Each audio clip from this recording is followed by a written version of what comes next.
Acesta e sunetul ultimului tren spre casa mea. Și ca de obicei eu l-am pierdut. Ora noastră de engleză se termină întotdeauna târziu marțea, așa că trebuie să merg spre casă pe jos. Nu mă deranjează totuși, pentru că îmi place engleza.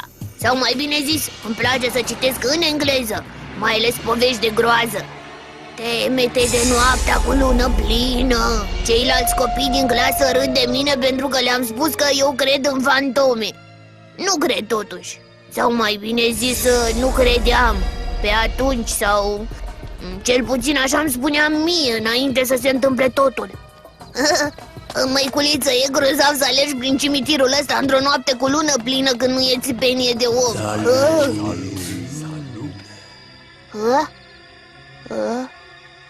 Alo? A spus cineva ceva? Cred că mi s-a părut. Hei, ce faci? Cine e acolo? Mă cheamă eu. Nu vrei să stai cu noi? Nu, mersi, e în regulă. Dar apropo, cine e noi? Prietenii tăi imaginari? Ai dreptate, prietenii mei. Uite-i, salută-i.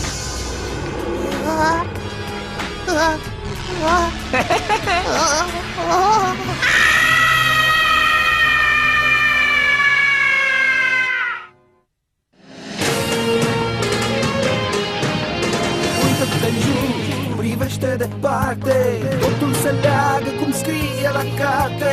Lumea din jur nu e ceea ce pare, toate-s reale și toate sunt imaginare. Înțelegi atunci când e greu, sunt pregătit să fiu primul mereu, că e destinul meu să fiu rege șaman. Regele șaman, dacă ești curajos, Tu ești cel ales.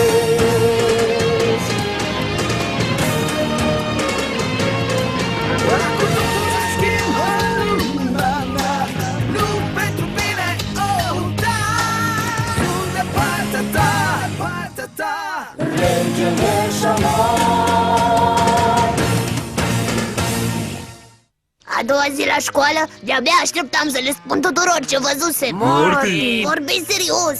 Eram în cimitirul de pe dealul monumentului și era acolo tipul ăsta ciudat care stătea și se uita la stele. Și toți erau adunați și mai era unul care semăna... Hei, Morty, ai învățat pentru lucrarea la fizică? Ce lucrare? Nu e niciuna, doar glumeam. Dar pe bune, cred că ți-ai pierdut mințile. Nu-ți face griji, mintea mea e la locul ei. Voi însă va trebui să mă credeți pe cuvânt în chestiunea asta. Doar dacă nu vreți să veniți cu mine. Nu, mersi, am altceva mai bun de făcut. Mai bun decât fantome? Uite ce, micuțule, știm că ești nebunit după poveștile cu fantome, dar deja exagerezi. Probabil crede că trăiește în una din poveștile lui. Da, așa-i. Hei, micuțule, cum se chema povestea asta? Mi-ar plăcea să o citesc, sună bine. Numele meu e Mortimer. Oh, scuze. Și în mod sigur am văzut fantome. Și avea o adunare chiar acolo sub cerul liber. În regulă, te credem. Sunt mincinos. Poate data viitoare ne spui și nouă de petrecerea ta? Nu știu, poate nu vrea să venim la adunarea lui. Vii, adică? Bine, toată lumea la locurile voastre. Avem multă treabă. O să le arăt eu lor. Știu ce am văzut azi noapte. Ce?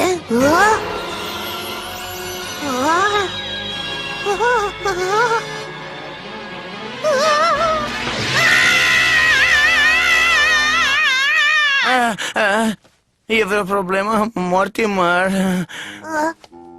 Nu. Atunci du-te în liniște la locul tău. Da, domnule. Deci, după cum vedeți, aveți un coleg nou de azi încolo. Unul care va trebui să învețe regulile vestimentare ale școlii noastre. Dacă aș putea adăuga, el este eu. El e tipul. El e cel care stătea cu toate fantomele alea.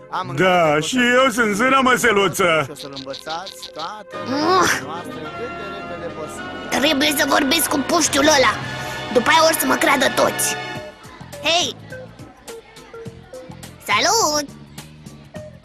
Bună! Eu! Ce mai faci? Ți-aduci aminte de mine, nu? Din cimitir, de azi noapte. Îmi pare rău. Sunt nou pe aici. Se pare că nici el n-a fost la petrecerea ta, micuțule. Dar se pare că numai fantomele au fost invitate, nu? Așa e.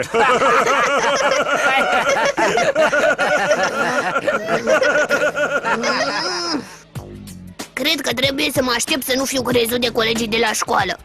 Dar cine se crede tipul ăsta nou?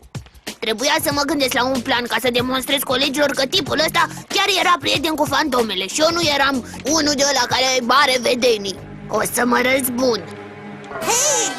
Acum știu cum să-l desconspir. Trebuie doar să-l urmăresc oriunde merge și când se întâlnește cu prietenele lui fantomele, trebuie să-i chem pe ceilalți.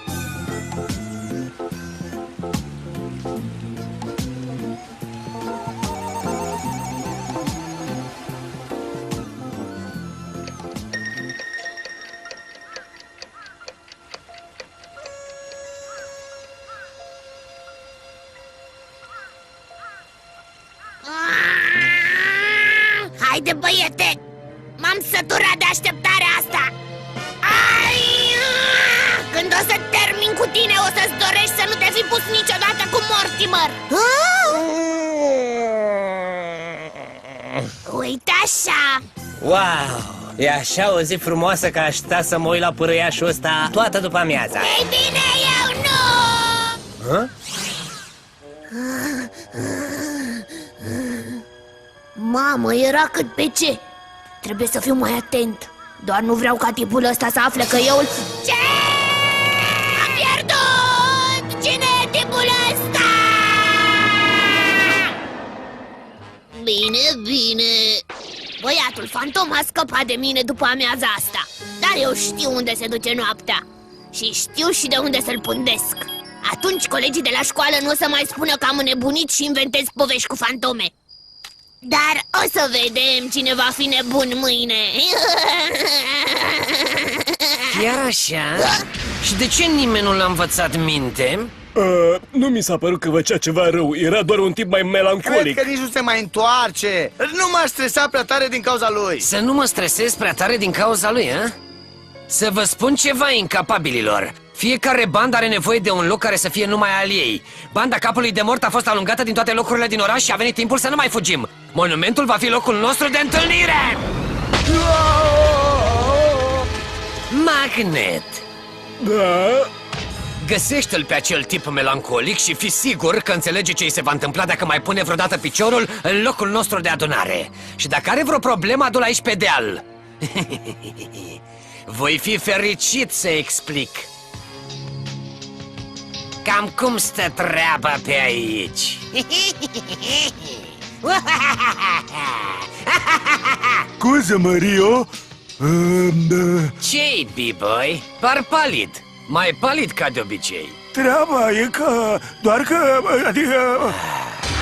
Haide, B-boy, spune odată. Ei bine, ai dat jos piatra funerară a lui Amidamaru. Dar cine e Amidamaru ăsta? E mai bine zis cine a fost Amidamaru. Domnul Rio a fost un mare războinic samurai care a trăit acum 600 de ani.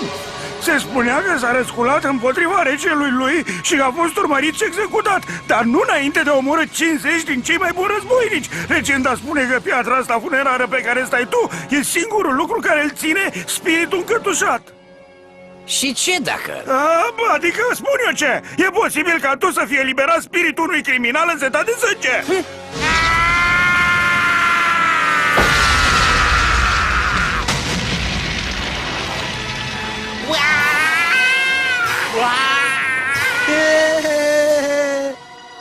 Cred că o aud pe mama care mă strigă. Da, cred că e timpul să o luăm din loc.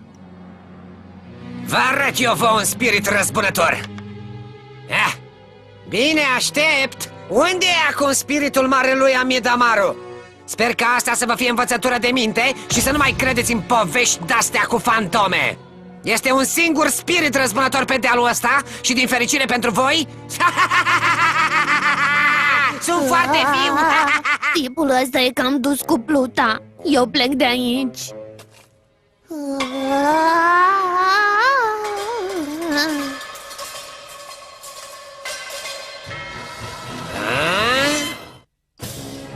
Și cine o fi tu? Eu nu sunt nimeni, doar făceam o mică alergare, dar nu am văzut nimic, pe cuvântul meu. Înțeleg. Probabil că nu o să vezi nici ceea ce o să-ți fac eu ție. Da, cred că o să văd asta, domnule. Bine, dacă asta e totul, cred că o să... Dealul ăsta aparține terminatorilor. Da, am înțeles. Poate e mai bine să ne asigurăm că ai înțeles.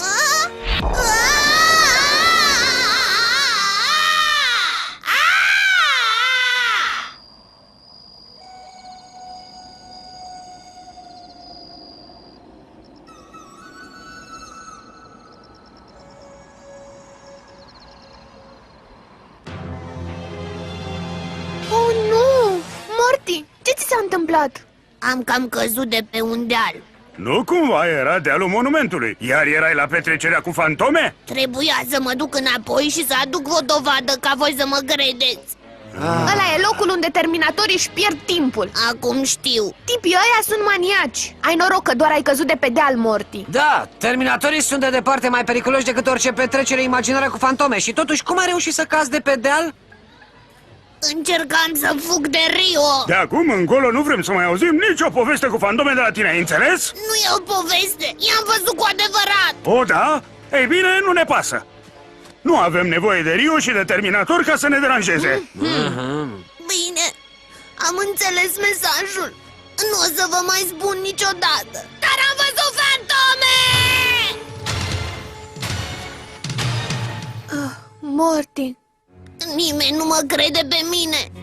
Niciodată, nimeni. Hei, eu te cred. Mai spune o dată, prietene. Da, fantomele sunt reale. Era timpul să-și deschidă gura. Din păcate, nimeni nu-l credea nici pe el. Toți credeau că amândoi suntem nebuni. Credeam că ziua aceea nu se mai termină. Tot ceea ce vroiam era să merg acasă și să uit că am văzut vreodată fantome sau l-am întâlnit pe tipul ăsta nou. Hei, așteaptă-mă! Hei! Prietenii mei de la cimitire mi-au spus ce s-a întâmplat. Nu a fost chiar așa de rău. Chiar aș vrea să devin doctor într-o zi. Și cred că am cam exagerat cu bandajele. Un doctor? Wow, probabil că ești destul de deștept. Hei, am o idee, vino! Hei, ce crezi că faci? Am teme de făcut. Unde mergem? La monument. Ce? Da, îmi place acolo sus. Este un loc minunat să pierzi timpul. Și pe lângă asta trebuie să rezolvăm niște treburi neterminate. Pe la ce oră apar de obicei terminatorii ăștia? Presupun că după ce se întunecă. Oricum putem să stăm acolo și să-i așteptăm. Gata! Știu că m-am lovit la cap aseară, dar nu mi-au ieșit mințile pe acolo, să știi. Dealul monumentului aparține bandei lui Rio. Și tipii ăștia sunt periculoși rău. Ce o să le facem? O să-i întrebăm dacă vor să se uite la stele cu noi? Poate, dar mai întâi mi-ar plăcea să-și ceară scuze. De să nu. Da, așa mă gândeam și eu. Acum hai să mergem. Îmi pare rău că m-am prefăcut ieri că nu te cunosc. Doar că, fiind nou aici, nu prea vreau să atrag atenția asupra mea. Nu-i nimic. Ei, oricum nu ar fi înțeles. Știi, nu toată lumea poate să vadă fantomele ca noi doi.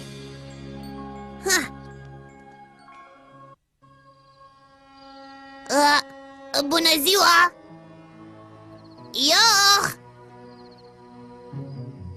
Hei!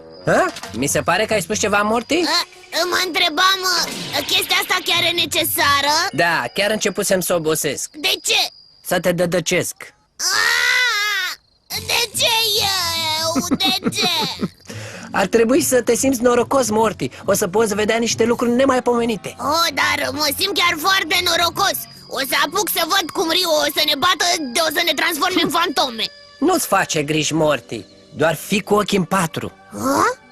Îți promit că nu vei fi dezamăgit. Probabil nu-ți vei crede ochilor. Nici eu nu am crezut prima oară când am văzut. Cred că le-am dat o lecție a măreților ăla.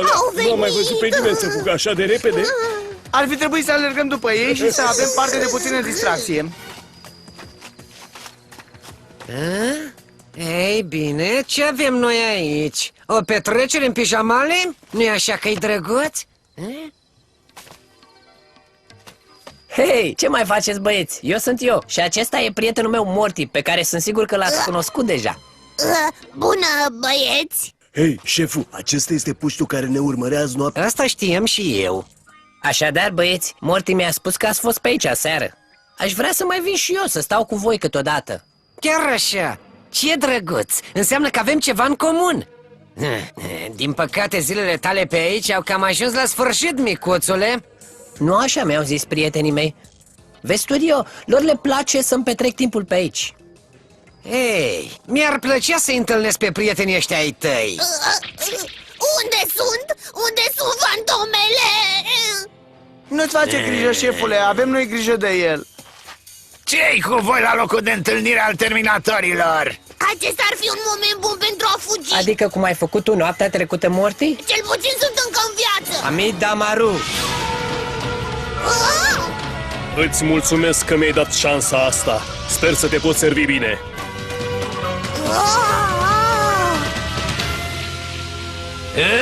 Nu mai trageți de timp!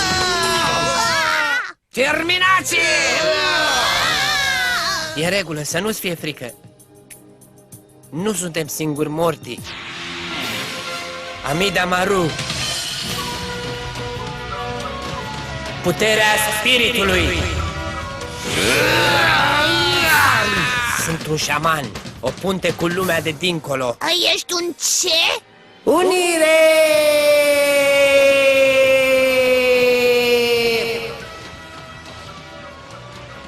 Unde-i fantoma care era aici? Hai O să încurci!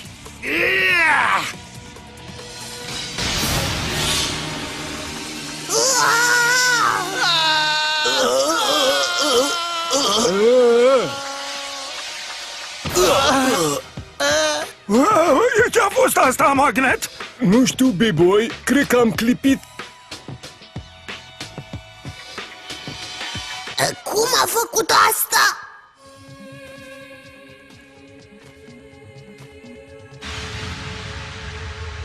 Trebuie să înveți să fii mai respectos cu locul de odihnă al unui spirit Rio. Ce s-a întâmplat cu băiețelul ăsta? Parcă ar fi dobândit o putere secretă. Bine, Rio! Dacă tu crezi că monumentul îți aparține, dovedește-o! Cu plăcere! Nimeni nu vorbește cu mine așa! Unde s-a dus? Domnule Rio, ai grijă!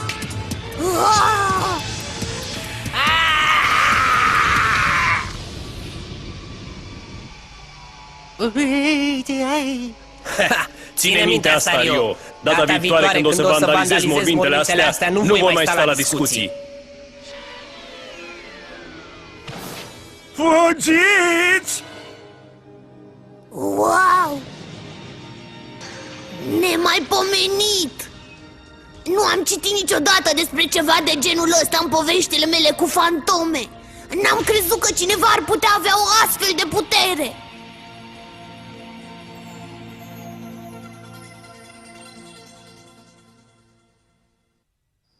Mulțumesc că m-ai ajutat să repar asta, Morty. Glumești? După ce tocmai am văzut ce poți să faci. Cu plăcere. Aha, asta n-a fost nimic. Chiar așa?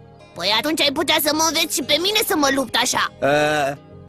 Mi-ar face plăcere, dar cred că fantomele au nevoie de odihnă. E în regulă, poți să mă înveți mâine. Ei bine, trebuie să fii un șaman să poți să lupți așa cu ajutorul unui spirit. Deci tu ești într-adevăr un șaman, a? Așa-i? Chiar așa? Da. Ce ăla șaman? Și mâine e o zi. Bine, Wow, sunt o groază de stele astă seară. da, chiar sunt. Știi, e caragios eu. Întotdeauna am fost cunoscut ca băiatul căruia îi plăceau poveștile cu fantome. Și acum chiar am nimerit în mijlocul uneia. Chiar că da, Morty.